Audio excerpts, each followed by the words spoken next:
స్తోత్రం. మరి ప్రభువైన యేసుక్రీస్తు నామములో మరొకసారి మీ అందరికీ వందనాలు తెలియజేస్తున్నాను. వాక్యంలో నుంచి ధ్యానించేద్దాం.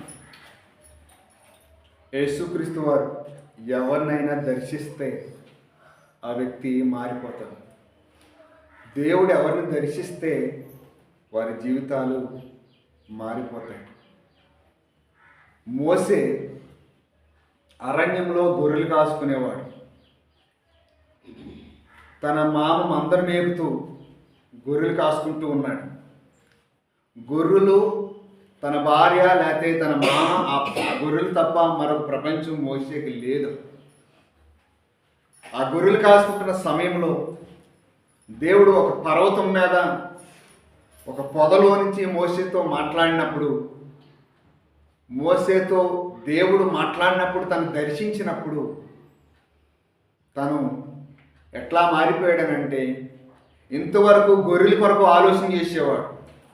గొర్రెల కొరకు ఏ ఆహారం పెట్టాలి, గొర్రెలకి ఎక్కడికి తీసుకుని వెళ్ళాలి, ఎలా సంరక్షించాలని ఆలోచన చేసే మోసే ఇప్పుడు ఎలా మారిపోయాడంటే, ఇశ్రాయేలు ప్రజల్ని ఏ రీతిగా ఐగుప్తు దేశంలో నుంచి పాలు తేనె దేశానికి ఎట్లా నడిపించాలో మాట్లాడడం ప్రారంభించాడు, ఆలోచించడం ప్రారంభించాడు. ఇశ్రాయేలు ప్రజల కొరకు ఆలోచించడం ప్రారంభించాడు, వారి కొరకు మాట్లాడడం ప్రారంభించాడు. ఒకప్పుడు గొర్రెల కొరకు మాట్లాడిన మోసే ఒకప్పుడు గొర్రెల కొరకు ఎట్లా మేపాలో, ఎలా చేయాలో, వాటిని సంరక్షించాలో ఆలోచించిన మోసే ఇప్పుడు ఏమిటంటే గొర్రెల కొరకు మాట్లాడట్లే, గొర్రెల కొరకు ఆలోచన చేయట్లేదు, కానీ దేవుని ప్రజల్ని, ఇశ్రాయేలు ప్రజల్ని ఎలా రక్షించాలో, ఏ రీతిగా నడిపించాలో ఆ విధంగా ముందుకి వెళుతూ ఉన్నాడు. దేవునికి స్తోత్రం. కనుక దేవుడు దర్శించిన వ్యక్తి ఎలా మారిపోయాడు. ఒకప్పుడు మోసే నరహంతకుడిగా ఉన్నాడు, నరహత్య చేసిన వ్యక్తి. ఏమనుకున్నాడనంటే, చిన్నప్పటి నుంచి తన తల్లి తను పెంచినప్పుడు, రే మన దేవుడు వేరు, మనకి నాయకుడు వేరు, మన విధానం వేరు, మన గోత్రం వేరు, మన పద్ధతి వేరు, మన దేశం వేరు, మనం ఆరాధించే పద్ధతి వేరు. కనుక ఈ పద్ధతి మనది కాదు, ఈ ప్రజలు మన వారు కాదు, మన వారు ప్రత్యేకంగా ఉన్నారు, మన వారిని మనం రక్షించుకోవాలి. కనుక మన వారు ఇక్కడ అన్యాయంగా వెట్టి చాకిరీ చేస్తున్నారని మోసే తల్లి ద్వారా బోధించబడ్డాడు చిన్నప్పటి నుంచి. తను ఏమనుకున్నాడనంటే, వాళ్ళ మీద ద్వేషంతో ఇలాగ ఏమనుకున్నాడంటే, ఒకరోజు ఒక ఐగుప్తీయుడును ఎబ్రీడు కలిసి గొడవాడుకుంటుంటే, వారు యుద్ధమాడుకుంటున్నప్పుడు మధ్యలోకి వెళ్ళి ఐగుప్తుడిని ఒకే ఒక దెబ్బతో కొట్టి చంపేసి ఇసుకలో పాతి పెట్టేసి చంపేశాడు. మరొక రోజు ఎబ్రీడు కలిసి వారిద్దరూ గొడవాడుకుంటుంటే, పోట్లాడుకుంటుంటే, వారి మధ్యలోకి వెళ్ళి, సహోదరులారా మీరు ఇది తాగకూడదు, ఇలా చేయకూడదని అంటే, వాళ్ళు అన్నారు, మొన్న ఐగుప్తుడిని చంపి కప్పెట్టేసినట్లు మమ్మల్ని కూడా పాతి పెట్టేసడానికి వచ్చావా, నేను మా మీద అధికారిగా నియమించిన వాడు ఎవడు అని అనగానే భయం పట్టుకుంది మోసేకి. అక్కడి నుంచి వెళ్ళిపోయాడు, చాలా దూరం పరిగెత్తుకుని వెళ్ళిపోయాడు. తన మామైన ఇతరుల దగ్గరికి వెళ్ళాడు. ఆ ప్రాంతంలో గొర్రెలు మేపుతున్న తన భార్యను చూశాడు. వాళ్ళు చూసి వాళ్ళ దగ్గరికి వెళ్ళి వాళ్ళతో సహాయం చేసి వారికి నీళ్లు పెట్టి, గొర్రెలకు నీళ్లు పెట్టి వాళ్ళు మందలు కాయడం ప్రారంభించాడు. మందలు కాస్తున్న సమయంలో దేవుడు తనతో దర్శించిన వ్యక్తి, ఆ దర్శించిన తర్వాత ఇంతవరకు గొర్రెల కొరకు ఆలోచించిన వ్యక్తి, నరహత్య చేసిన వ్యక్తి కనుక ఇప్పుడు ఏమైపోయాడనంటే, ఇశ్రాయేలు ప్రజల కొరకు మాట్లాడడం ప్రారంభించాడు. అంతేకాదు, ఇలాంటి నరహంతకుడు ఎలా మారిపోయాడనంటే, భూమి మీద ఉన్న మనుషులందరిలో బహు సాత్వికుడిగా మారిపోయాడు. దేవునికి స్తోత్రం. ఒకప్పుడు నరహత్య చేసిన వ్యక్తి, ఒకప్పుడు కోపంతో రగిలిపోయే వ్యక్తి ఇప్పుడు ఎలాగ మారిపోయాడనంటే, చూడండి, ప్రజలు తిడుతున్నప్పటికీ, ప్రజలు అబండాలు వేస్తున్నప్పటికీ, అతని మీద సణుక్కుంటున్నప్పటికీ కూడా అతను ఎలాగ మారిపోయాడంటే, సాత్వికుడిగా, బహు సాత్వికుడిగా మారిపోయాడు.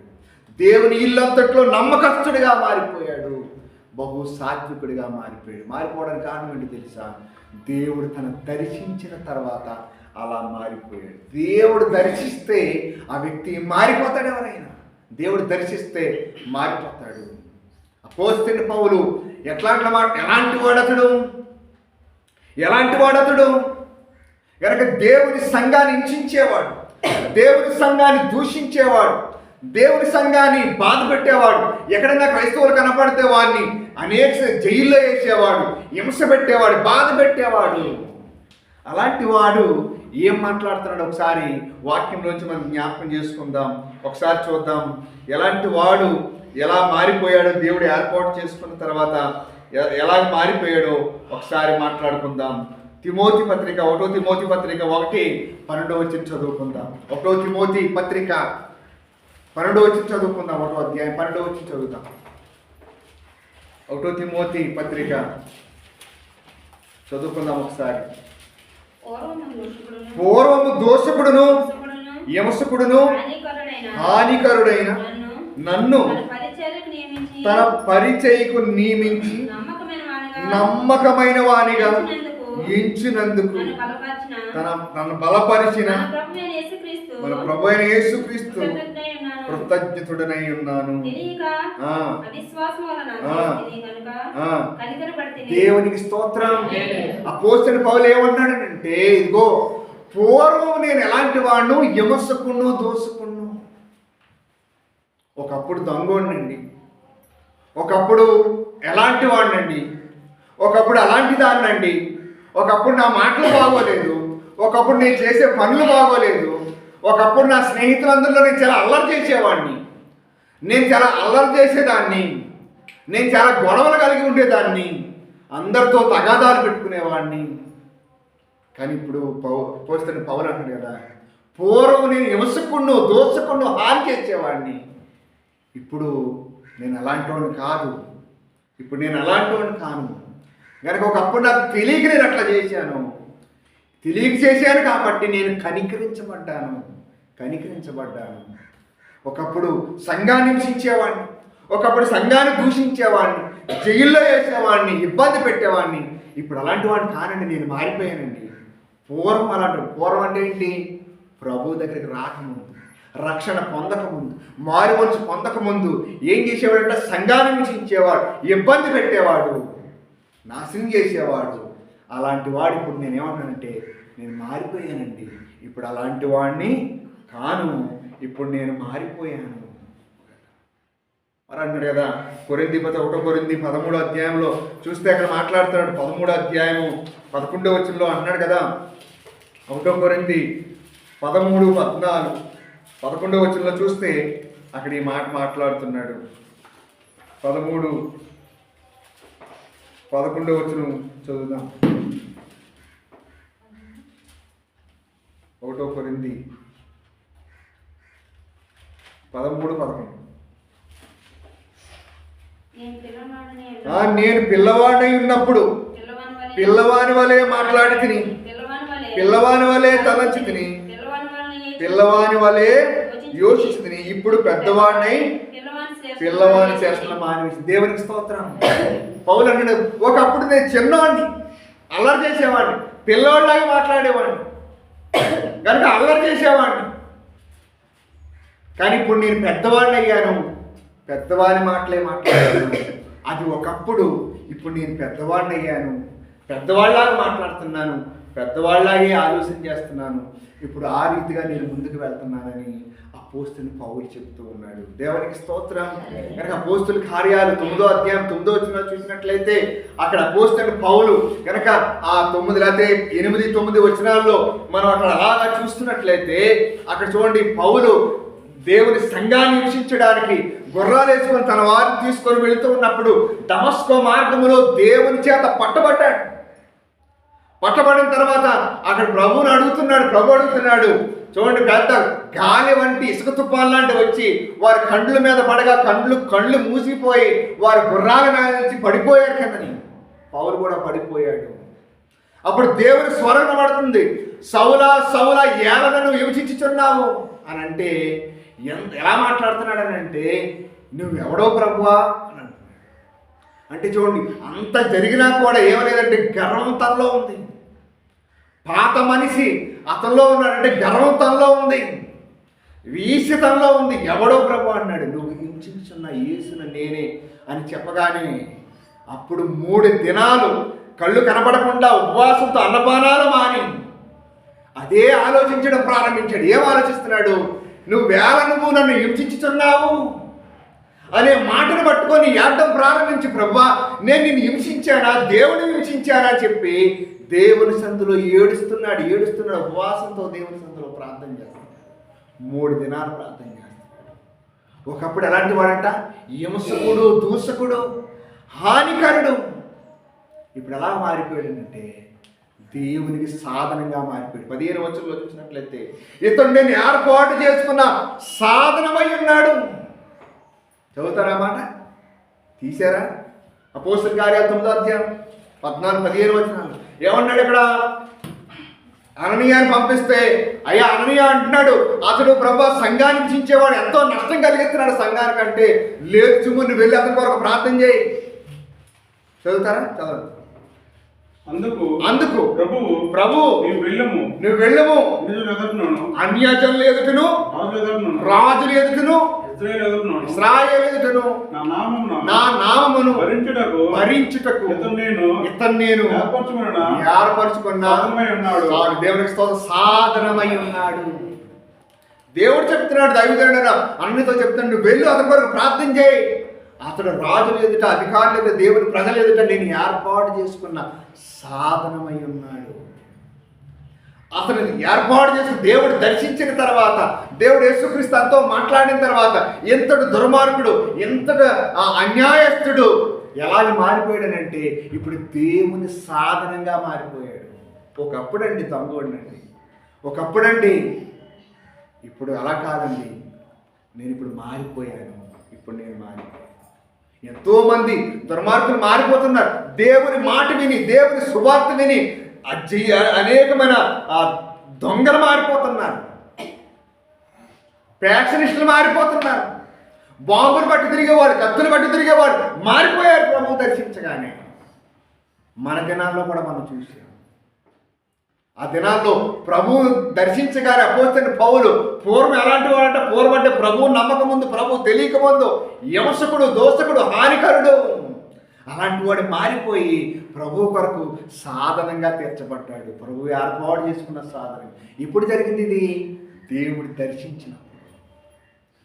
నీకు మారు మనసు రాలేదంటే కనుక, పాపక్షమాపణ రాలేదనంటే, ఇంకా నువ్వు అట్లానే ఉన్నావంటే అర్థం ఏంటనంటే నేను ప్రభువు దర్శించలేదు. వస్తున్నావు వెళుతున్నావు కానీ ప్రభువు దర్శనాన్ని నువ్వు పొందుకోలేదని. దేవునికి స్తోత్రం. కనుక అతడు ఎలా మారిపోయాడనంటే చూడండి, ఎంతగా మారిపోయాడంటే, ఎంతగా తగ్గించుకున్నాడంటే, ఇగో అనేక సార్లు అన్నాడు కదా, పౌలు అన్నాడు కదా, అనేక సార్లు నేను ఏం చేయాలి, రాళ్ళతో కొట్టబడ్డాను, వస్త్రహీనుడై ఉన్నాను, కపట సహోదరుల ద్వారా మోసపడ్డాను, కొన్నిసార్లు ప్రమాదాల గుండా షిప్లో ప్రయాణం చేసినప్పుడు, ఆ ప్రయాణం చేస్తున్నప్పుడు ప్రమాదాల గుండా తప్పించబడ్డాను, బ్రతికి బట్టగట్టానయ్యా, రాళ్ళతో కొట్టబడ్డాను, నేను హింసించబడ్డాను, తిండి లేకుండా ఉన్నాను, వస్త్రహీనుడై ఉన్నాను, నేను చాలాసార్లు ఆహారం లేకుండా ఆకలికి తిండి కొరకు తెచ్చా, చాలా వేదన పడ్డాను. ప్రభువు కొరకు సాధనంగా వాడబడ్డాను. ఎలా మారిపోయాడంటే చూడండి, ప్రభు దర్శించిన వ్యక్తి, అతనికి డబ్బు తక్కువ, స్థాయి తక్కువ, ఉద్యోగం తక్కువ, ప్రభుత్వంలో ఆ దినాల్లో ఉన్న జ్ఞానంలో కూడా ఒక్కడై ఉన్నాడు అపోస్తలుడైన పౌలు.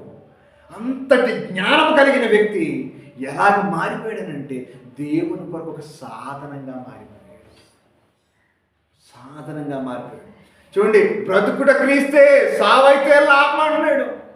ఒకప్పుడు ఎలా క్రైస్తవుడు కనపడితే అలా ఉన్నపాటును పట్టుకొని జైల్లో వేసేవాడు, లేక చాలా హింసించేవాడు, కొట్టేవాడు, దూషించేవాడు. ఇప్పుడు ఏమైపోయాడంటే ఒకప్పుడు ఎంత బాధ పెట్టాడో అంతకు 100 రెట్లు ఎక్కువ ఇతను బాధపడ్డాడు. దేవుని కొరకు శ్రమపడ్డాడు, అనేక సార్లు రాళ్లతో కొట్టబడ్డాడు, జైల్లో వేయబడ్డాడు, జైల్లోనే ఉన్నాడు, అనేక సార్లు అవమానపడ్డాడు, కొరడా దెబ్బలు తిన్నాడు, చాలాసార్లు ఎన్ని ఇబ్బందులు పడ్డాడు. అతను ఒకటి హింసిస్తే అనేకమైన సార్లు దేవుని కొరకు హింసించబడ్డాడు. దేవుడు నేను ఏర్పాటు చేసుకున్న సాధనమై ఉన్నాడు. అంటే దేవుని చేత ఒక వ్యక్తి ఎవరైనా పట్టబడితే ఇంతలాగా మారిపోతారంటే మారిపోయాడు కదా, మారిపోయాడు. మోసే ఎలాంటి వాడు, నరహంతకుడు, హత్య చేసేవాడు, అలాంటి వాడు ఏమన్నాడు, భూమి మీద ఉన్న వారందరిలో సాత్వికుడిగా మారిపోయాడు మోసే. ఎంతగా మారిపోయాడనంటే ప్రజలందరూ దూషిస్తున్నారే, మోసే ఐగుప్తులో సమాధులు లేవని ఇక్కడ తీసుకొచ్చావా, ఇక్కడ మాకు తిండి లేదు, ఇక్కడ మాంసం లేదు, మాకు అది లేదు ఇది లేదని సొడుక్కొని అతని మీద తిడుతూ ఉన్నప్పుడు సాత్వికుడిగా మారిపోయాడు.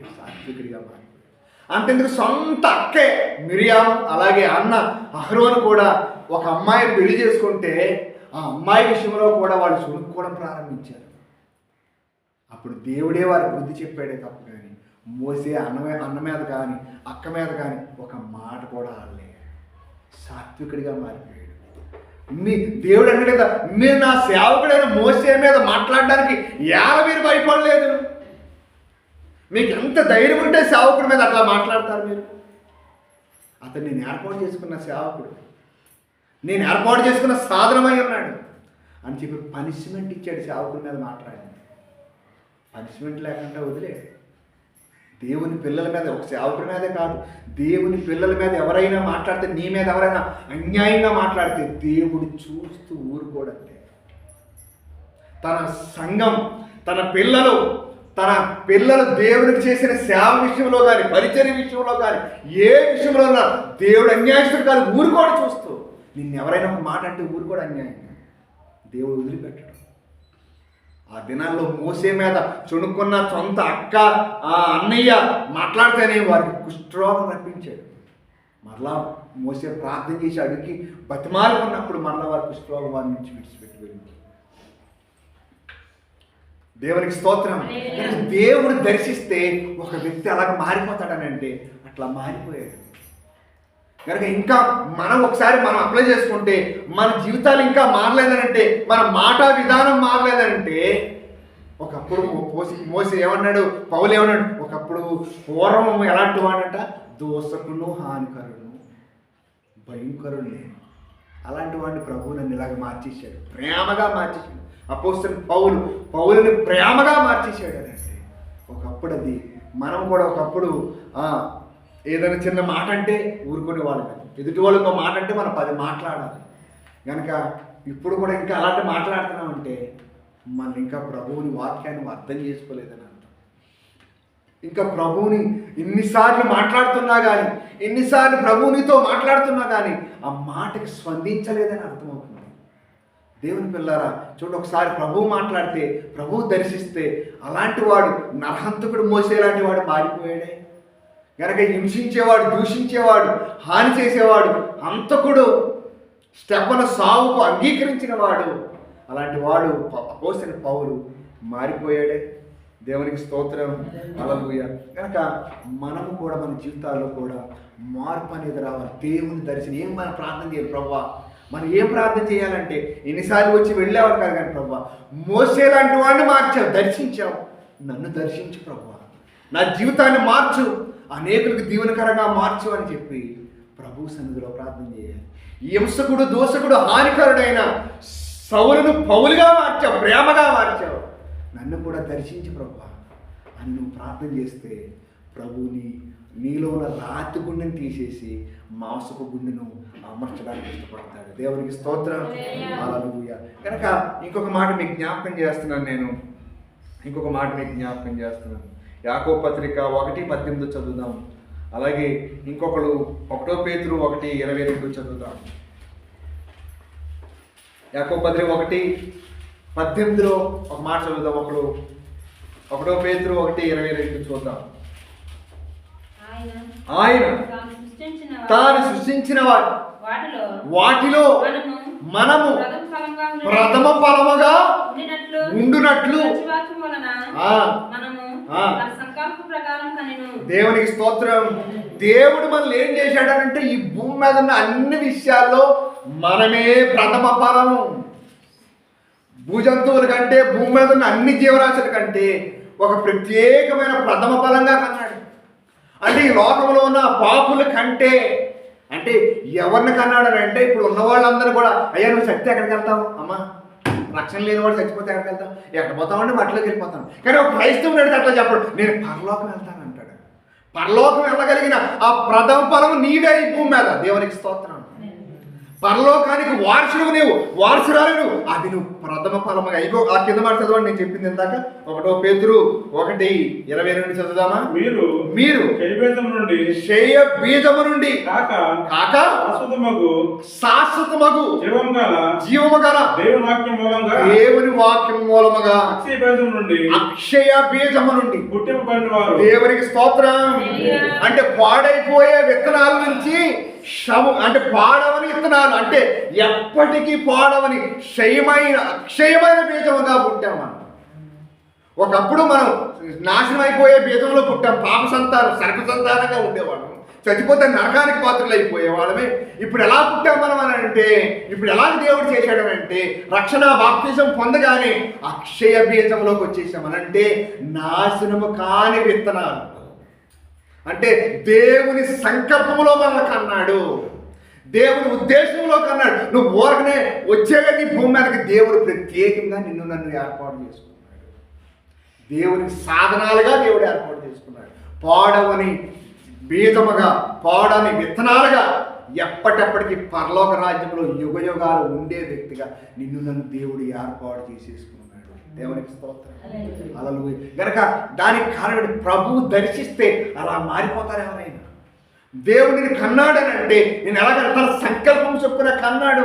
నువ్వు ఊరికి నువ్వు అనుకోకూడదు, ప్రభా నీ సంకల్పం చొప్పున నన్ను కన్నావు, నేను ఏం చేయాలి నీ కొరకు, ఎలా బ్రతకాలి, ఎలా పరిచయం చేయాలి, ఎలా దేవుని సన్నిధిలో ఎదగాలి నేను అని దేవుని సన్నిధిలో ప్రార్థన చేసుకోవాలి. లేదా ఇదిగో మోసేను మార్చినట్లుగా, మోసేను దర్శించినట్లుగా నన్ను దర్శించు అని ప్రార్థన చేసుకోవాలి. ఇగో పౌలు దర్శించినట్లుగా, హింసకుడు దోషకుడు హానికరుడైన ఆయన దర్శించావు ప్రభు, పౌలుగా మార్చావు. అతను అంటున్నాడు కదా, బ్రతుకుడికి ఇస్తే సావైతే లాభం అన్నాడు. చచ్చిపోతాను నీ కొరకు. ఎవడైనా ప్రభువు దగ్గరికి వస్తున్నందుకు తన ప్రాణాన్ని పోగొట్టేసుకుంటానని చెప్పి దూరంగా వెళ్ళిపోయాడు అనుకోండి, ప్రభువుని వదిలేసి దూరంగా వెళ్ళాడు అనుకోండి, అయ్యి బాబోయ్ ఇకుంటే హింసలు వచ్చేస్తారా, ఇకుంటే చంపేస్తారంట, ఇకుంటే ఏదో చేసేస్తారంట అని అనుకొని దూరంగా ప్రభువుని వదిలేసి వెళ్ళావనుకోండి, నువ్వు ప్రాణాన్ని పోగొట్టుకుంటావు. ప్రాణం పోయినా పర్వాలేదు, ప్రభువులోనే నేను నిలిచి ఉంటాను, దేవుని కొరకే బ్రతుకుతానని ఏ వ్యక్తి అయితే నిలబడతాడో వాడి ప్రాణాన్ని కాపాడుకుంటాడు. దేవునికి స్తోత్రం. హల్లెలూయా. అపోస్తలుడైన పౌలు అన్నాడు, బ్రతుకుడు క్రీస్తే సావైతే మరీ మంచిది, మరీ మంచిది. దేవునికి స్తోత్రం. కనుక ఏ వ్యక్తినైనా ప్రభు దర్శిస్తే ఎలాంటి వ్యక్తి అయినా మారిపోతాడు. పుట్టి జక్కి ఎలాంటి వాడు చెప్పండి బాబు, జక్కి ఎలాంటి వాడు చెప్పండి, వింటున్నారా అమ్మ? చెప్పండి. పెసనారోడు, మూర్ఖుడు. అతను చేసే ఉద్యోగం ఏంటి? వడ్డీ వ్యాపారం, పన్నులు వసూలు చేసేవాడు. ₹1కి ₹4 లాగేసుకుండేవాడు. చక్రవడ్డీ అందరి దగ్గర అన్యాయంగా డబ్బులు లాక్కునేవాడు. ప్రభు దర్శించగానే, ప్రభు తనతో మాట్లాడగానే, ప్రభు అతను దర్శించగానే, అతను కళ్ళలో కళ్ళు పెట్టి చూడగానే ఏమైపోయిందనంటే, ప్రభా ఎవరి దగ్గరైనా బాబు ఎవరిదైనా ₹1 తీసుకుంటే ₹4 ఇచ్చేస్తాను, ఆస్తి పోయినా పర్వాలేదు, నాకు నువ్వే కావాలి, నాకు నువ్వు ఉంటే చాలు, ఈ ఆస్తి అక్కర్లేదు, ఇవేం అక్కర్లేదు. అంటే ఉద్యోగం అవసరం లేదా, మనకి వ్యాపారం అవసరం లేదా, మరి చేతి పనులు అవసరం లేదా, మనకి డబ్బులు అవసరం లేదా, ఏది అవసరం లేదంటే కావాలి, అన్నీ కావాలి. కానీ ఏదైనా ప్రభు దగ్గర నుంచి నేను దూరం చేసేదిగా ఉండకూడదు. ఉద్యోగమైనా, వ్యాపారమైనా, ఇంకోటైనా ప్రభు తర్వాతే. అలాంటి ఏంటి డబ్బులు పిచ్చోడు, డబ్బులు వ్యాపారం చేసుకునే వ్యక్తి ఏమంటాడంటే మారిపోయాడు. ప్రభు దర్శించగానే అతను మారిపోయి ఏమన్నాడంటే, ప్రభా ఎవరిదైనా నేను ఒకటి తీసుకుంటే 4 వంతులు ఇచ్చేస్తాను అంటున్నాడు. ఆ మాట విన్న తర్వాత ప్రభు అంటున్నాడు కదా, ఇతడు కూడా అబ్రహాము సంతానమే, అబ్రహాము కుమారుడే, విశ్వాసంతో ఉన్నవాడు. విశ్వాసంతో ఏం చెప్తున్నాడు ఇప్పుడు జక్కయ్య? ప్రభా డబ్బు కంటే నువ్వే నాకు ముఖ్యం, ఎందుకు తెలిసి నువ్వు ఉంటే నేను బ్రతుకుతాను, నువ్వు ఉంటే యుగయుగాలు నీతో ఉంటాను. విశ్వాసం వచ్చేసింది అతనికి కూడా. అబ్రహాం ఎక్కడ వాడు, జక్కయ్య ఎక్కడ వాడు అంటే కొన్ని 100 సంవత్సరాల డిఫరెన్స్ ఉంది. అలాంటి వారితో అబ్రహాము విశ్వాసులకి తండ్రి. అంతటి విశ్వాసం ఎవరిలో వచ్చేసిందని అంటే, ప్రభువుని దర్శించగానే జక్కయ్యకి ఏమొచ్చిందంటే విశ్వాసం వచ్చేసింది. ఇవేమి ఎక్కర్లేదు, నువ్వు ఉంటే నాకు చాలా అంటున్నాడు. అబ్రహాము ప్రభు పిలిచినప్పుడు వెంటనే 2వ అధ్యాయంలో నీ దేశం నుండి తల్లిదండ్రుల నుండి అన్నిటిని వదిలేసి నేను చూపించే దేశానికి వచ్చేమనగానే వచ్చేసిన తర్వాత అబ్రహాము దేవుడు ఆశీర్వదించడం ద్వారా అనేకులకు విశ్వాసులకు తండ్రిగా మార్చేశాడు అబ్రహాముని. దేవుడు దర్శిస్తే ఏ వ్యక్తి అయినా మారిపోతాడంటే, ఏ వ్యక్తి అయినా మారిపోతాడు. పొట్టి జక్కయ్య ఎలాంటి వాడు, అతను మారిపోయాడు. దుర్మార్గుడు, పన్నులు వసూలు చేసేవాడు. అలాంటి వాడు అన్నిటిని వదిలేసి మారిపోయాడు. ప్రభువుకు సమర్పించేసుకున్నాడు. అన్నిటిని ప్రభు కొరకు సమర్పించేశాడు. దేవునికి స్తోత్రం, హల్లెలూయా. కనుక దేవుని ప్రభువు దర్శిస్తే ఎలాగైనా ఎలాంటి వారైనా మారిపోతారు. నరహంతకుడైన మోసే మారిపోయాడు. మారిపోయి ఏమన్నాడనంటే, ప్రభువు కొరకు హింసలు పడినా ఏది పడినా ఏదైనా దేవుని కొరకు సాత్వికుడిగా మారిపోయాడంటే.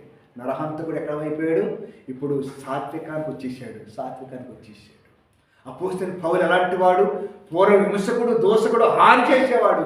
ఇప్పుడు ఎలాగ మారిపోయాడనంటే ప్రేమగా మారిపోయాడు. బ్రతుకుడు క్రీస్తే సావు అయితే లాభం అంటాడు. అయ్యా మరి నువ్వు ఏంటంటే సాక్ష్యం అడిగితే ఏమన్నాడంటే, పూర్వం నేను విమర్శకుడు, దోషకుడినండి, ఇప్పుడు నేను అలాంటి వాడిని కానండి, ఇప్పుడు నేను మారిపోయాను.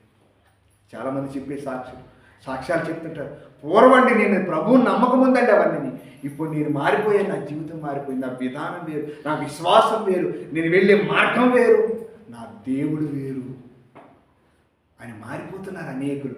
ఇప్పుడు ఎందుకు మారుతారంటే ప్రభువుని దర్శించిన తర్వాత.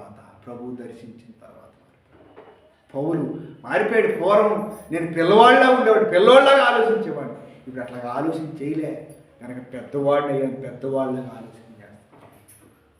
ఇదిగో ఏమన్నాడు పేతురు? ఏమన్నాడనంటే మీరు, యాకోబు ఏమన్నాడు? పేతురు ఏమన్నాడంటే, ఇదిగో మీరు దేవుని సంకల్పం చొప్పున కన్నాడు దేవుడు. తన స్వరక్తం ఇచ్చి సంపాదించుకున్న సంఘం మీరు, తన సంకల్పం చొప్పున కన్నాడు. పేతురు అంటాడు కదా, ఏమంటాడు తెలుసా? మీరు ఇగో క్షయమైపోయే బీజము నుండి అక్షయమయ్యే బీజంలోకి వచ్చేసారు. ఇప్పుడు మీరు క్షయమైపోయే బీజం కాదు, అక్షయ బీజం మీరు. అంటే క్షయము కాని, నాశనం కాని సంతానం, దేవుని సంతానం మీరు, దేవుని పిల్లలు మీరు. కనుక దేవుని బిడ్డలారా, ఎందుకు ఈ మాటలు మీకు జ్ఞాపకం చేస్తానంటే, మనం ఎన్ని మాటలు జ్ఞాపకం చేసుకున్నాం అన్నది కాదు. ఇదిగో ఈ రీతిగా మనం ప్రార్థన చేయాలి. ప్రభువా, ఈ మాటలు వినేసి వెళ్ళడం కాదు, కానీ మోసేని నరహంతకు చేసి కోపగొట్టేవాడిని, నరహంతకుడిని ఒక దెబ్బకు ఒకడిని చంపేసేవాడిని, అలాంటి వాడిని మార్చి నువ్వు సాత్వికంగా మార్చేశావు. నాలో అలాంటి సాత్వికం దయచేయమని ప్రార్థన చేయాలి. మారాలి మనం. అలాంటి సాత్వికం కొరకు ప్రార్థన చేసుకోవాలి. హింసించేవాడు, దూషించేవాడు, సంఘాన్ని నాశనం చేసేవాడు అపోస్తలుడైన పౌలును మార్చినట్లుగా సౌలును మార్చావు, సౌలును పౌలుగా మార్చావు. నా జీవితాన్ని కూడా మార్చమని ప్రార్థన చేయాలి. అతనే కదా, అనేకసార్లు హింసించబడ్డాను, దూషించబడ్డాను, కొట్టబడ్డాను, అయినప్పటికీ కూడా ప్రభు కొరకే బ్రతుకుతాను. బ్రతుకుడు క్రీస్తే సావైతే లాభం అపోస్తలుడైన పౌలు. కనుక ప్రభు దర్శిస్తే ఎలాంటి వ్యక్తి అయినా మారిపోతాడు. ప్రభు దర్శించాలని ప్రభువా ఏమని ప్రార్థన చేస్తున్నాను ఈరోజు? అయ్యా నీ దర్శనం కావాలి, నువ్వు నన్ను దర్శించు, నువ్వు నన్ను దర్శించని దేవుని సందులో ప్రార్థన చేసే వ్యక్తులుగా మారిపోవాలి. కనుక ఇంకెవరు పేతురు అన్నాడు, జక్కే చెప్తున్నాడు, ఎవరి దగ్గరైనా నేను ఒక వంతు తీసుకుంటే 4 వంతులు ఇచ్చేస్తాను అన్నాడు. అతడు కూడా మారిపోయాడు. ప్రభువు దర్శించగానే, ప్రభువును చూడగానే మారిపోయాడు. ప్రభువే కావాలని చెప్పి ప్రభువుతో వెంబడించిన వ్యక్తిగా అతడు ఉండగలుగుతున్నాడు. అలాగే మనం కూడా దేవుని సందులో ప్రార్థన చేసే వ్యక్తులుగా, దేవుని సందులో గడిపే వ్యక్తులుగా ముందుకు వెళ్దుముగాక. అందుకని భక్తుడు పాట పాడుతున్నాడు కదా, ముఖ దర్శనము చాలయ్యా, నీ ముఖ దర్శనము చాలయ్యా, ముఖ దర్శనము చాలయ్యా.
మరి ప్రభువైన యేసుక్రీస్తు నామంలో మరొకసారి మీ అందరికీ వందనాలు తెలియజేస్తున్నాను.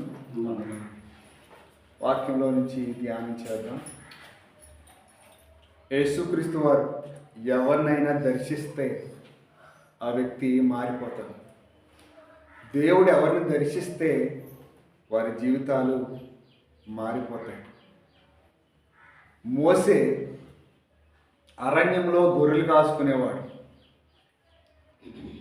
తన మామ మందరం మేపుతూ గొర్రెలు కాసుకుంటూ ఉన్నాడు. గొర్రెలు తన భార్య లేకపోతే తన మామ ఆ గొర్రెలు తప్ప మరొక ప్రపంచం మోసేకి లేదు. ఆ గొర్రెలు కాసుకుంటున్న సమయంలో దేవుడు ఒక పర్వతం మీద ఒక పొదలో నుంచి మోసేతో మాట్లాడినప్పుడు, మోసేతో దేవుడు మాట్లాడినప్పుడు తను దర్శించినప్పుడు తను ఎట్లా మారిపోయాడనంటే, ఇంతవరకు గొర్రెల కొరకు ఆలోచన చేసేవాడు. గొర్రెల కొరకు ఏ ఆహారం పెట్టాలి, గొర్రెలకి ఎక్కడికి తీసుకొని వెళ్ళాలి, ఎలా సంరక్షించాలని ఆలోచన చేసే మోసే ఇప్పుడు ఎలా మారిపోయాడంటే, ఇశ్రాయేల్ ప్రజల్ని ఏ రీతిగా ఐగుప్తు దేశంలో నుంచి పాలు తేనె దేశానికి ఎట్లా నడిపించాలో మాట్లాడడం ప్రారంభించాడు, ఆలోచించడం ప్రారంభించాడు. ఇశ్రాయేల్ ప్రజల కొరకు ఆలోచించడం ప్రారంభించాడు, వారి కొరకు మాట్లాడడం ప్రారంభించాడు. ఒకప్పుడు గొర్రెల కొరకు మాట్లాడిన మోసే ఒకప్పుడు గొర్రెల కొరకు ఎట్లా మేపాలో, ఎలా చేయాలో, వాటిని సంరక్షించాలో ఆలోచించిన మోసే ఇప్పుడేమంటే గొర్రెల కొరకు మాట్లాడట్లే, గొర్రెల కొరకు ఆలోచన చేయట్లేదు. కానీ దేవుని ప్రజల్ని, ఇశ్రాయేలు ప్రజల్ని ఎలా రక్షించాలో, ఏ రీతిగా నడిపించాలో ఆ విధంగా ముందుకి వెళుతూ ఉన్నాడు. దేవునికి స్తోత్రం. కనుక దేవుడు దర్శించిన వ్యక్తి ఎలా మారిపోయాడు. ఒకప్పుడు మోసే నరహంతకుడిగా ఉన్నాడు, నరహత్య చేసిన వ్యక్తి. ఏమనుకున్నాడనంటే, చిన్నప్పటి నుంచి తన తల్లి తను పెంచినప్పుడు, మన దేవుడు వేరు, మనకి నాయకుడు వేరు, మన విధానం వేరు, మన గోత్రం వేరు, మన పద్ధతి వేరు, మన దేశం వేరు, మనం ఆరాధించే పద్ధతి వేరు. కనుక ఈ పద్ధతి మనది కాదు, ఈ ప్రజలు మన వారు కాదు, మన వారు ప్రత్యేకంగా ఉన్నారు, మన వారిని మనం రక్షించుకోవాలి. కనుక మన వారు ఇక్కడ అన్యాయంగా వెట్టి చాకిరీ చేస్తున్నారని మోసే తల్లి ద్వారా బోధించబడ్డాడు చిన్నప్పటి నుంచి. తను ఏమనుకున్నాడనంటే, వాళ్ళ మీద ద్వేషంతో ఇలాగ ఏమనుకున్నాడంటే, ఒకరోజు ఒక ఐగుప్తీయుడును ఎబ్రీడు కలిసి గొడవాడుకుంటుంటే, వారు యుద్ధమాడుకుంటున్నప్పుడు మధ్యలోకి వెళ్ళి ఐగుప్తుడిని ఒకే ఒక దెబ్బతో కొట్టి చంపేసి ఇసుకలో పాతి పెట్టేసి చంపేశాడు. మరొక రోజు ఎబ్రీడు కలిసి వారిద్దరూ గొడవాడుకుంటుంటే, పోట్లాడుకుంటుంటే, వారి మధ్యలోకి వెళ్ళి సహోదరులారా మీరు ఇది తాగకూడదు, ఇలా చేయకూడదని అంటే వాళ్ళు అన్నారు, మొన్న ఐగుప్తుడిని చంపి కప్పెట్టేసినట్లు మమ్మల్ని కూడా పాతి పెట్టేసడానికి వచ్చావా, నేను మా మీద అధికారిగా నియమించిన వాడు ఎవడు అని అనగానే భయం పట్టుకుంది మోసేకి. అక్కడి నుంచి వెళ్ళిపోయాడు, చాలా దూరం పరిగెత్తుకుని వెళ్ళిపోయాడు. తన మామైన ఇతరుల దగ్గరికి వెళ్ళాడు. ఆ ప్రాంతంలో గొర్రెలు మేపుతున్న తన భార్యను చూశాడు. వాళ్ళు చూసి వాళ్ళ దగ్గరికి వెళ్ళి వాళ్ళతో సహాయం చేసి వారికి నీళ్లు పెట్టి, గొర్రెలకు నీళ్లు పెట్టి వాళ్ళు మందలు కాయడం ప్రారంభించాడు. మందలు కాస్తున్న సమయంలో దేవుడు తనతో దర్శించిన వ్యక్తి, ఆ దర్శించిన తర్వాత ఇంతవరకు గొర్రెల కొరకు ఆలోచించిన వ్యక్తి, నరహత్య చేసిన వ్యక్తి కనుక ఇప్పుడు ఏమైపోయాడనంటే, ఇశ్రాయేల్ ప్రజల కొరకు మాట్లాడడం ప్రారంభించాడు. అంతేకాదు, ఇలాంటి నరహంతకుడు ఎలా మారిపోయాడనంటే, భూమి మీద ఉన్న మనుషులందరిలో బహు సాత్వికుడిగా మారిపోయాడు. దేవునికి స్తోత్రం. ఒకప్పుడు నరహత్య చేసిన వ్యక్తి, ఒకప్పుడు కోపంతో రగిలిపోయే వ్యక్తి ఇప్పుడు ఎలాగ మారిపోయాడనంటే, చూడండి, ప్రజలు తిడుతున్నప్పటికీ, ప్రజలు అబండాలు వేస్తున్నప్పటికీ, అతని మీద సణుక్కుంటున్నప్పటికీ కూడా అతను ఎలాగ మారిపోయాడంటే సాత్వికుడిగా, బహు సాత్వికుడిగా మారిపోయాడు. దేవుని ఇల్లంతట్లో నమ్మకస్తుడిగా మారిపోయాడు, బహు సాత్వికుడిగా మారిపోయాడు. మారిపోవడానికి కారణం ఏంటి తెలుసా? దేవుడు తను దర్శించిన తర్వాత అలా మారిపోయాడు. దేవుడు దర్శిస్తే ఆ వ్యక్తి మారిపోతాడు. ఎవరైనా దేవుడు దర్శిస్తే మారిపోతాడు. అపోస్తలుడైన పౌలు ఎలాంటి వాడతడు కనుక దేవుని సంఘాన్ని హింసించేవాడు, దేవుని సంఘాన్ని దూషించేవాడు, దేవుని సంఘాన్ని బాధ పెట్టేవాడు, ఎక్కడైనా క్రైస్తవులు కనపడితే వాడిని అనేక జైల్లో వేసేవాడు, హింస పెట్టేవాడు, బాధ పెట్టేవాడు. అలాంటి వాడు ఏం మాట్లాడుతున్నాడు ఒకసారి వాక్యంలోంచి మనం జ్ఞాపకం చేసుకుందాం. ఒకసారి చూద్దాం ఎలాంటి వాడు ఎలా మారిపోయాడో, దేవుడు ఏర్పాటు చేసుకున్న తర్వాత ఎలా మారిపోయాడో ఒకసారి మాట్లాడుకుందాం. తిమోతి పత్రిక 1 తిమోతి పత్రిక 1:12 చదువుకుందాం. 1 తిమోతి పత్రిక 12 చదువుకుందాం. 1వ అధ్యాయం 12 చదువుతాం. 1 తిమోతి పత్రిక చదువుకుందాం ఒకసారి. పూర్వము దోషకుడును హింసకుడును హానికరుడైన నన్ను తన పరిచయకు నియమించి నమ్మకమైన వానిగా ఎంచినందుకు తను బలపరిచిన మన ప్రభు అయిన యేసుక్రీస్తు కృతజ్ఞతుడనై ఉన్నాను. దేవునికి స్తోత్రం. అపోస్తలుడైన పౌలు ఏమన్నాడంటే, ఇదిగో పూర్వం నేను ఎలాంటి వాడిను, హింసకుడును దోషకుడును. ఒకప్పుడు దొంగోడినండి, ఒకప్పుడు ఎలాంటి వాడినండి, ఒకప్పుడు అలాంటి దాన్నండి, ఒకప్పుడు నా మాటలు బాగోలేదు, ఒకప్పుడు నేను చేసే పనులు బాగోలేదు, ఒకప్పుడు నా స్నేహితులందరిలో నేను చాలా అల్లరి చేసేవాడిని, నేను చాలా అల్లరి చేసేదాన్ని, నేను చాలా గొడవలు కలిగి ఉండేదాన్ని, అందరితో తగాదాలు పెట్టుకునేవాడిని. కానీ ఇప్పుడు పోస్తున్న పౌలు అంటాడు కదా, పూర్వం నేను హింసకుడును దోషకుడును హాని చేసేవాడిని, ఇప్పుడు నేను అలాంటి వాడిని కాదు, ఇప్పుడు నేను అలాంటి వాడిని కాను. కనుక ఒకప్పుడు నాకు తెలియక నేను అట్లా చేశాను, తెలియక చేశాను కాబట్టి నేను కనికరించబడ్డాను. ఒకప్పుడు సంఘాన్ని హింసించేవాడిని, ఒకప్పుడు సంఘాన్ని దూషించేవాడిని, జైల్లో వేసేవాడిని, ఇబ్బంది పెట్టేవాడిని. ఇప్పుడు అలాంటి వాడిని కానండి, నేను మారిపోయానండి. పూర్వం పూర్వం అంటే ఏంటి? ప్రభు దగ్గరికి రాకముందు, రక్షణ పొందకముందు, మారు మనసు పొందకముందు ఏం చేసేవాడంటే సంఘాన్ని హింసించేవాడు, ఇబ్బంది పెట్టేవాడు, నాశనం చేసేవాడు. అలాంటి వాడు ఇప్పుడు నేనేమన్నానంటే, నేను మారిపోయానండి, ఇప్పుడు అలాంటి వాడిని కాను, ఇప్పుడు నేను మారిపోయాను మరి అన్నాడు కదా. 1 కొరింథీ 13వ అధ్యాయంలో చూస్తే అక్కడ మాట్లాడుతున్నాడు. 13వ అధ్యాయము 11వ వచనంలో అంటున్నాడు కదా.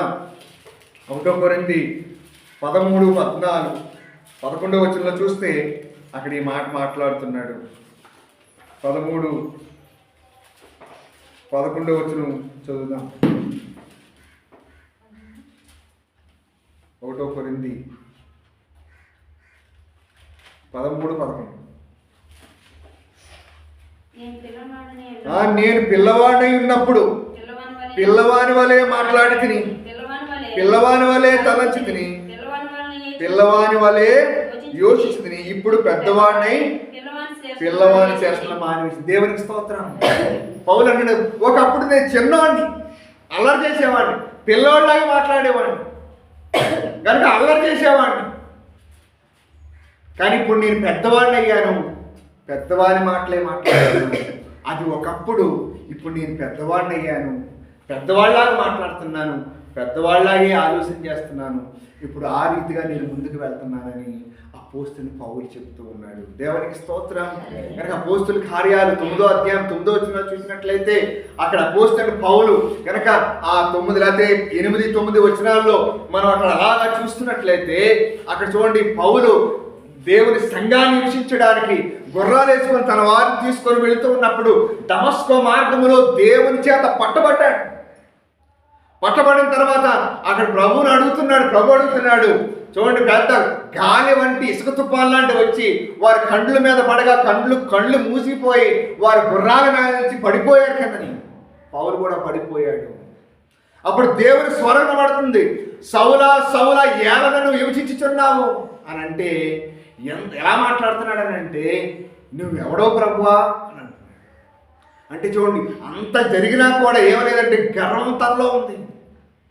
పాత మనిషి అతనిలో ఉన్నాడంటే గర్వం తనలో ఉంది, వీసి తనలో ఉంది. ఎవడో ప్రభు అన్నాడు, నువ్వు హింసించున్న యేసును నేనే అని చెప్పగానే అప్పుడు 3 దినాలు కళ్ళు కనబడకుండా ఉపవాసంతో అన్నపానాలు మాని అదే ఆలోచించడం ప్రారంభించాడు. ఏం ఆలోచిస్తున్నాడు? నువ్వు నన్ను హింసించుతున్నావు అనే మాటను పట్టుకొని ఏడడం ప్రారంభించి, ప్రభువా నేను నిన్ను హింసించానా, దేవుని హింసించానా చెప్పి దేవుని సందులో ఏడుస్తున్నాడు. ఉపవాసంతో దేవుని సందులో ప్రార్థన చేస్తున్నాడు. 3 దినాలు ప్రార్థన చేస్తున్నాడు. ఒకప్పుడు ఎలాంటి వాడంట? హింసకుడు, దూషకుడు, హానికరుడు. ఇప్పుడు ఎలా మారిపోయాడంటే దేవునికి సాధనంగా మారిపోయాడు. 15వ వచనంలో చూసినట్లయితే ఇతడు నేను ఏర్పాటు చేసుకున్న సాధనమై ఉన్నాడు. చదువుతారా మాట? తీశారా? అపోస్తలుల కార్యాలు 9వ అధ్యాయం 14-15 వచనాలు ఏమన్నాడు ఇక్కడ? అననీయాని పంపిస్తే, అయ్యా అననీయ అంటున్నాడు, అతడు ప్రభు సంఘాన్ని హింసించేవాడు, ఎంతో నష్టం కలిగిస్తున్నాడు సంఘానికంటే, లేదు నువ్వు వెళ్ళి అతని కొరకు ప్రార్థన చేయి. చదువుతారా? చదవండి. అందుకు ప్రభు నువ్వు వెళ్ళము అన్యజనుల ఎదుటను, రాజుల ఎదుటను, ఇశ్రాయేలు ఎదుటను నా నామమును భరించుటకు ఇతను నేను ఏర్పరచుకున్నాడు. దేవునికి స్తోత్రం. సాధనమై ఉన్నాడు. దేవుడు చెప్తున్నాడు, దైవజనుడు అన్నితో చెప్తున్నాడు, నువ్వు వెళ్ళు అతని కొరకు ప్రార్థన చేయి. అతడు రాజుల ఎదుట, అధికారుల ఎదుట, దేవుని ప్రజల ఎదుట నేను ఏర్పాటు చేసుకున్న సాధనమై ఉన్నాడు. అతను ఏర్పాటు చేసి దేవుడు దర్శించిన తర్వాత, దేవుడు యేసుక్రీస్తు అంతో మాట్లాడిన తర్వాత ఎంతటి దుర్మార్గుడు, ఎంతటి అన్యాయస్తుడు ఎలాగ మారిపోయాడనంటే ఇప్పుడు దేవుని సాధనంగా మారిపోయాడు. ఒకప్పుడండి తమ్ముడండి, ఒకప్పుడండి. ఇప్పుడు అలా కాదండి. నేను ఇప్పుడు మారిపోయాను. ఇప్పుడు నేను మారిపోయాను. ఎంతోమంది దుర్మార్గులు మారిపోతున్నారు. దేవుని మాట విని, దేవుని సువార్త విని అనేకమైన దొంగలు మారిపోతున్నారు. ఫ్యాక్షనిస్టులు మారిపోతున్నారు. బాంబులు పట్టి తిరిగేవాడు, కత్తులు పట్టి తిరిగేవాడు మారిపోయారు ప్రభువు దర్శించగానే. మన దినాల్లో కూడా మనం చూసాం. ఆ దినాల్లో ప్రభువు దర్శించగానే అపోస్తలుడైన పౌలు పూర్వం ఎలాంటి వాడంటే, పూర్వం అంటే ప్రభువు నమ్మకం ముందు, ప్రభువు తెలియక ముందు హింసకుడు, దోషకుడు, హానికరుడు, అలాంటి వాడు మారిపోయి ప్రభు కొరకు సాధనంగా తీర్చబడ్డాడు. ప్రభు ఏర్పాటు చేసుకున్న సాధన. ఇప్పుడు జరిగింది ఇది దేవుడు దర్శించినప్పుడు.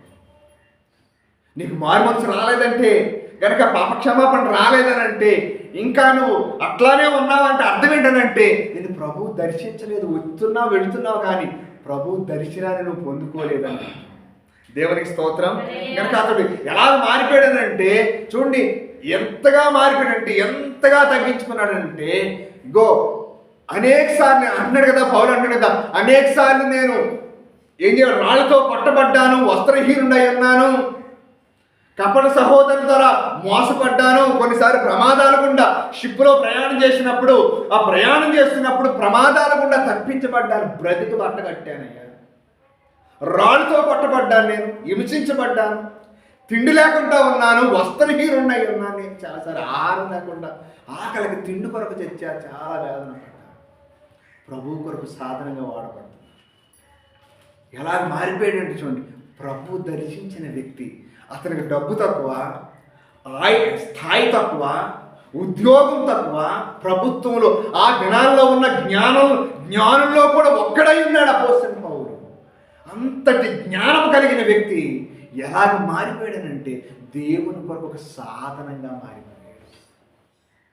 సాధనంగా మారిపోయాడు. చూడండి, బ్రతుకుట క్రీస్తే, సావైతే లాభం అంటున్నాడు. ఒకప్పుడు ఎలా క్రైస్తవుడు కనపడితే అలా ఉన్న పాటును పట్టుకొని జైల్లో వేసేవాడు, లేకపోతే చాలా హింసించేవాడు, కొట్టేవాడు, దూషించేవాడు. ఇప్పుడు ఏమైపోయాడంటే ఒకప్పుడు ఎంత బాధ పెట్టాడో అంతకు 100 రెట్లు ఎక్కువ ఇతను బాధపడ్డాడు. దేవుని కొరకు శ్రమ పడ్డాడు, అనేక సార్లు రాళ్లతో కొట్టబడ్డాడు, జైల్లో వేయబడ్డాడు, జైల్లోనే ఉన్నాడు, అనేక సార్లు అవమానపడ్డాడు, కొరడా దెబ్బలు తిన్నాడు, చాలాసార్లు ఎన్ని ఇబ్బందులు పడ్డాడు.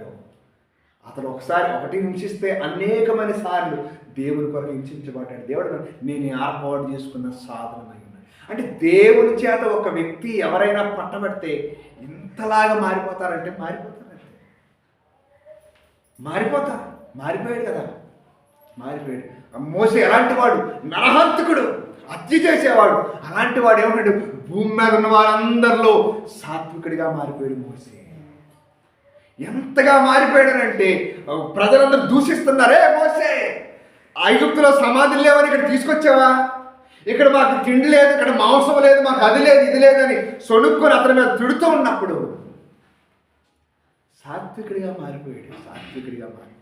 అంతెందుకు సొంత అక్కే మిరియాం, అలాగే అన్న అహరోను కూడా ఒక అమ్మాయి పెళ్లి చేసుకుంటే ఆ అమ్మాయి విషయంలో కూడా వాళ్ళు సొనుక్కోవడం ప్రారంభించారు. అప్పుడు దేవుడే వారికి బుద్ధి చెప్పాడే తప్ప కానీ మోసే అన్న మీద కానీ అక్క మీద కానీ ఒక మాట కూడా ఆడలే. సాత్వికుడిగా మారిపోయాడు. మీ దేవుడు అన్నాడు కదా, మీరు నా సేవకుడైన మోసే మీద మాట్లాడడానికి మీరు భయపడలేదు. మీకు ఎంత ధైర్యం ఉంటే సేవకుడి మీద అట్లా మాట్లాడతారు మీరు? అతను నేను ఏర్పాటు చేసుకున్న సేవకుడు, నేను ఏర్పాటు చేసుకున్న సాధనమై ఉన్నాడు అని చెప్పి పనిష్మెంట్ ఇచ్చాడు సేవకుడి మీద మాట్లాడి. పనిష్మెంట్ లేకుండా వదిలేడు. దేవుని పిల్లల మీద, ఒక సేవకుడి మీదే కాదు, దేవుని పిల్లల మీద ఎవరైనా మాట్లాడితే, నీ మీద ఎవరైనా అన్యాయంగా మాట్లాడితే దేవుడు చూస్తూ ఊరుకోడంతే. తన సంఘం, తన పిల్లలు దేవునికి చేసిన సేవ విషయంలో కానీ, పరిచర్య విషయంలో కానీ, ఏ విషయంలో దేవుడు అన్యాయస్తుడు కాదు, ఊరుకోడు చూస్తూ. నిన్ను ఎవరైనా ఒక మాట అంటే ఊరుకోడు అన్యాయంగా, దేవుడు వదిలిపెట్టడు. ఆ దినాల్లో మోసే మీద చుణుక్కున్న సొంత అక్క, ఆ అన్నయ్య మాట్లాడితేనే వారికి కుష్ఠరోగం రప్పించాడు. మరలా మోసే ప్రార్థన చేసి అడిగి బతిమాలుకున్నప్పుడు మరలా వారి కుష్ఠరోగం వారి నుంచి విడిచిపెట్టి వెళ్ళింది. దేవునికి స్తోత్రం. దేవుడు దర్శిస్తే ఒక వ్యక్తి అలాగ మారిపోతాడనంటే అట్లా మారిపోయాడు. కనుక ఇంకా మనం ఒకసారి అప్లై చేసుకుంటే మన జీవితాలు ఇంకా మారలేదనంటే, మన మాట విధానం మారలేదంటే, ఒకప్పుడు మోసే ఏమన్నాడు, పౌలు ఏమన్నాడు, ఒకప్పుడు పూర్వం ఎలాంటి వాడంట, దోషకును హానికరును భయంకరుడు నేను. అలాంటి వాడిని ప్రభువు నన్ను ఇలాగ మార్చేశాడు, ప్రేమగా మార్చేశాడు. అపోస్తలుడు పౌలుని ప్రేమగా మార్చేశాడు అనంటే ఒకప్పుడు అది మనం కూడా ఒకప్పుడు ఏదైనా చిన్న మాట అంటే ఊరుకునే వాళ్ళం, ఎదుటి వాళ్ళకి ఒక మాట అంటే మనం 10 మాట్లాడాలి. కనుక ఇప్పుడు కూడా ఇంకా అలాంటి మాట్లాడుతున్నామంటే మనం ఇంకా ప్రభువుని వాక్యాన్ని అర్థం చేసుకోలేదని అర్థం. ఇంకా ప్రభువుని ఎన్నిసార్లు మాట్లాడుతున్నా కానీ, ఎన్నిసార్లు ప్రభువునితో మాట్లాడుతున్నా కానీ ఆ మాటకి స్పందించలేదని అర్థమవుతుంది. దేవుని పిల్లారా చూడండి, ఒకసారి ప్రభువు మాట్లాడితే, ప్రభువు దర్శిస్తే అలాంటి వాడు నరహంతకుడు మోసేలాంటి వాడు మారిపోయాడే. కనుక హింసించేవాడు, దూషించేవాడు, హాని చేసేవాడు, హంతకుడు, స్టెఫను సావుకు అంగీకరించిన వాడు, అలాంటి వాడు అపోస్తలుడైన పౌలు మారిపోయాడే. దేవునికి స్తోత్రం, హల్లెలూయా. కనుక మనము కూడా మన జీవితాల్లో కూడా మార్పు అనేది రావాలి. దేవుని దర్శనం ఏం మనం ప్రార్థన చేయాలి, ప్రభువా మనం ఏం ప్రార్థన చేయాలంటే, ఎన్నిసార్లు వచ్చి వెళ్ళేవాడు కాదు కానీ ప్రభువా మోసే లాంటి వాడిని మార్చావు, దర్శించావు, నన్ను దర్శించు ప్రభువా, నా జీవితాన్ని మార్చు, అనేకులకు దీవెనకరంగా మార్చు అని చెప్పి ప్రభు సన్నిధిలో ప్రార్థన చేయాలి. హింసకుడు, దోషకుడు, హానికరుడైన సౌలును పౌలుగా మార్చావు, ప్రేమగా మార్చావు, నన్ను కూడా దర్శించు ప్రభువా అని నువ్వు ప్రార్థన చేస్తే ప్రభువుని నీలో ఉన్న రాతి గుండెని తీసేసి మాంసపు గుండెను అమర్చడానికి ఇష్టపడతాడు. దేవునికి స్తోత్రం, హల్లెలూయా. కనుక ఇంకొక మాట మీకు జ్ఞాపకం చేస్తున్నాను, యాకోబు పత్రిక 1:18 చదువుదాం. అలాగే ఇంకొకరు 1 పేతురు 1:22 చదువుదాం. యాకోబు పత్రిక 1:18 ఒక మాట చదువుదాం. 1 పేతురు 1:22 చూద్దాం. ఆయన తాను సృష్టించిన వాటిలో మనము ప్రథమ ఫలముగా ఉండునట్లు దేవునికి స్తోత్రం. దేవుడు మనల్ని ఏం చేశాడనంటే, ఈ భూమి మీద ఉన్న అన్ని విషయాల్లో మనమే ప్రథమ ఫలము. భూజంతువుల కంటే, భూమి మీద ఉన్న అన్ని జీవరాశుల కంటే ఒక ప్రత్యేకమైన ప్రథమ ఫలంగా కన్నాడు. అంటే ఈ లోకంలో ఉన్న పాపుల కంటే, అంటే ఎవరిని కన్నాడు అంటే, ఇప్పుడు ఉన్న వాళ్ళందరూ కూడా, అయ్యా నువ్వు చచ్చితే ఎక్కడికి వెళ్తావు, అమ్మా రక్షణ లేని వాడు చచ్చిపోతే ఎక్కడికి వెళ్తాం, ఎక్కడ పోతామంటే మట్లోకి వెళ్ళిపోతాం. కానీ ఒక క్రైస్తవుడు అడిగితే అట్లా చెప్పడు, నేను పరలోకం వెళ్తాను అంటాడు. పరలోకం వెళ్ళగలిగిన ఆ ప్రథమ ఫలం నీవే ఈ భూమి మీద. దేవునికి స్తోత్రం.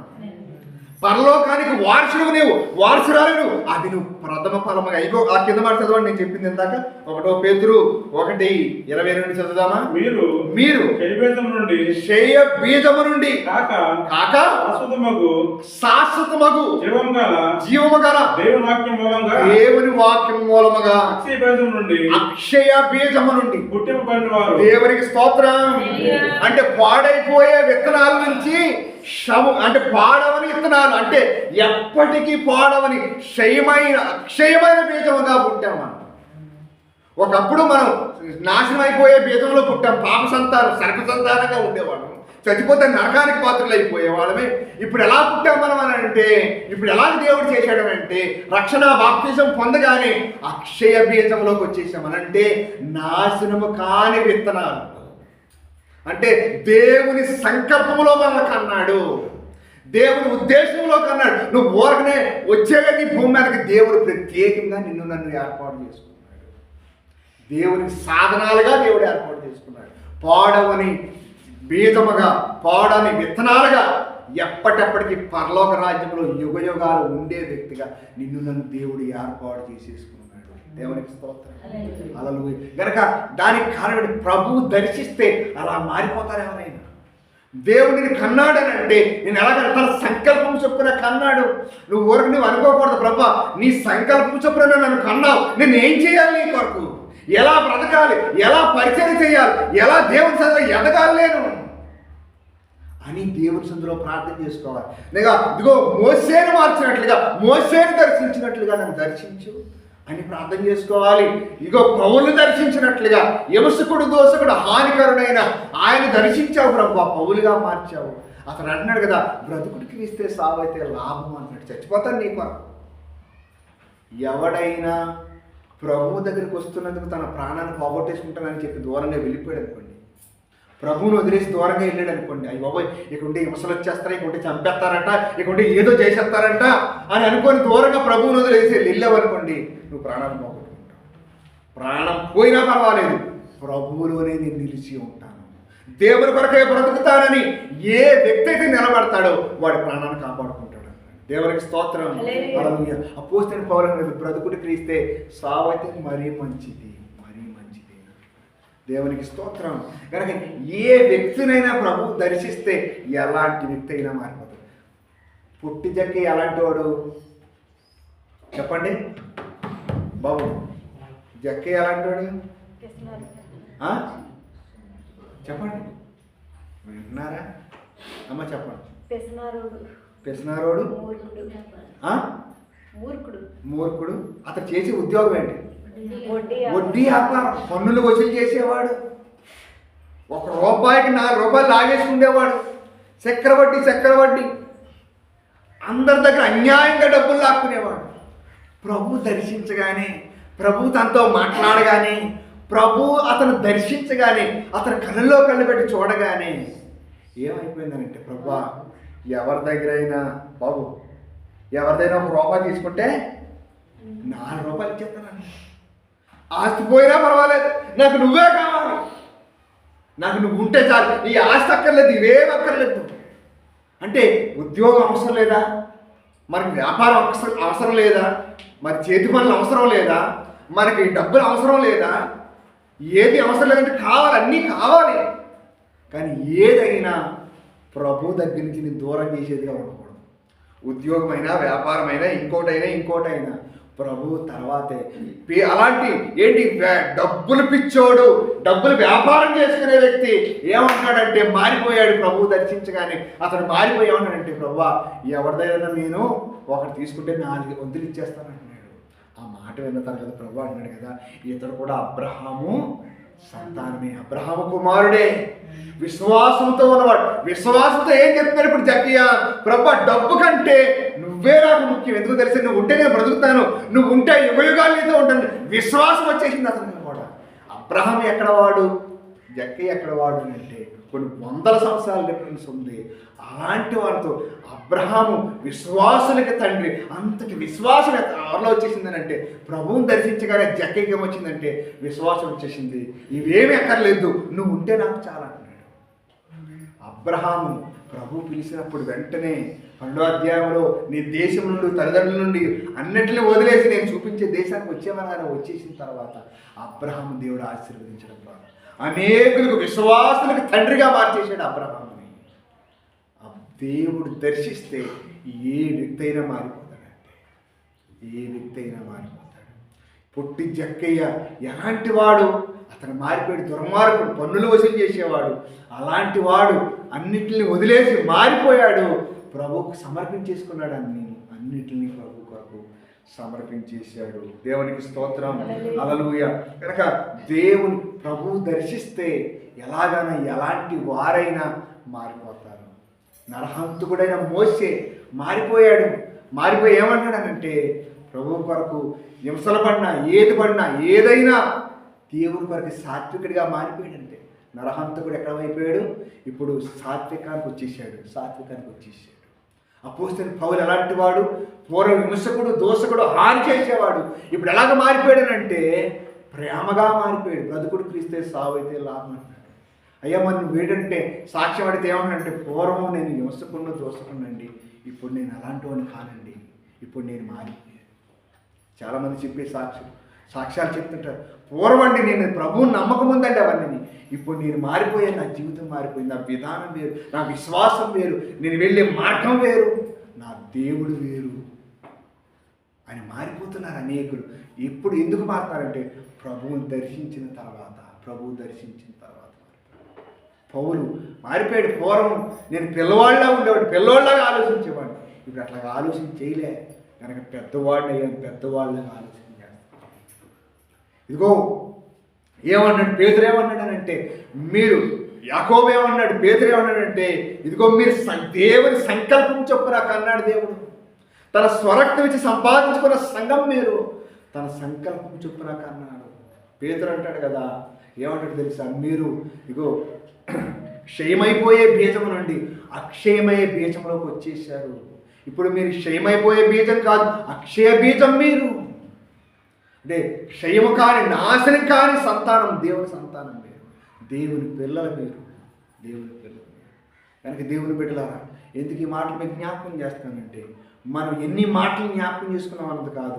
ఇదిగో ఈ రీతిగా మనం ప్రార్థన చేయాలి. ప్రభువా, ఈ మాటలు వినేసి వెళ్ళడం కాదు, కానీ మోసేని నరహంతకు చేసి కోపగొట్టేవాడిని, నరహంతకుడిని, ఒక దెబ్బకు ఒకరిని చంపేసేవాడిని, అలాంటి వాడిని మార్చి నువ్వు సాత్వికంగా మార్చేశావు. నాలో అలాంటి సాత్వికం దయచేయమని ప్రార్థన చేయాలి. మారాలి మనం. అలాంటి సాత్వికం కొరకు ప్రార్థన చేసుకోవాలి. హింసించేవాడు, దూషించేవాడు, సంఘాన్ని నాశనం చేసేవాడు అపోస్తలుడైన పౌలును మార్చినట్లుగా సౌలును మార్చావు, సౌలును పౌలుగా మార్చావు. నా జీవితాన్ని కూడా మార్చమని ప్రార్థన చేయాలి. అతనే కదా, అనేకసార్లు హింసించబడ్డాను, దూషించబడ్డాను, కొట్టబడ్డాను, అయినప్పటికీ కూడా ప్రభు కొరకే బ్రతుకుతాను. బ్రతుకుడు క్రీస్తే సావైతే లాభం అపోస్తలుడైన పౌలు. కనుక ప్రభు దర్శిస్తే ఎలాంటి వ్యక్తి అయినా మారిపోతాడు. ప్రభువు దర్శించాలని ప్రభువా ఏమని ప్రార్థన చేస్తున్నాను ఈరోజు? అయ్యా నీ దర్శనం కావాలి, నువ్వు నన్ను దర్శించు, నువ్వు నన్ను దర్శించని దేవుని సందులో ప్రార్థన చేసే వ్యక్తులుగా మారిపోవాలి. కనుక ఇంకెవరు పేతురు అన్నాడు, జక్కే చెప్తున్నాడు, ఎవరి దగ్గరైనా నేను ఒక వంతు తీసుకుంటే 4 వంతులు ఇచ్చేస్తాను అన్నాడు. అతడు కూడా మారిపోయాడు. ప్రభువు దర్శించగానే, ప్రభువును చూడగానే మారిపోయాడు. ప్రభువే కావాలని చెప్పి ప్రభువుతో వెంబడించిన వ్యక్తిగా అతడు ఉండగలుగుతున్నాడు. అలాగే మనం కూడా దేవుని సందులో ప్రార్థన చేసే వ్యక్తులుగా, దేవుని సందులో గడిపే వ్యక్తులుగా ముందుకు వెళ్దుముగాక. అందుకని భక్తుడు పాట పాడుతున్నాడు కదా, ముఖ దర్శనము చాలయ్యా, నీ ముఖ దర్శనము చాలయ్యా, ముఖ దర్శనము చాలయ్యా.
చేసుకుందాం. ప్రభువా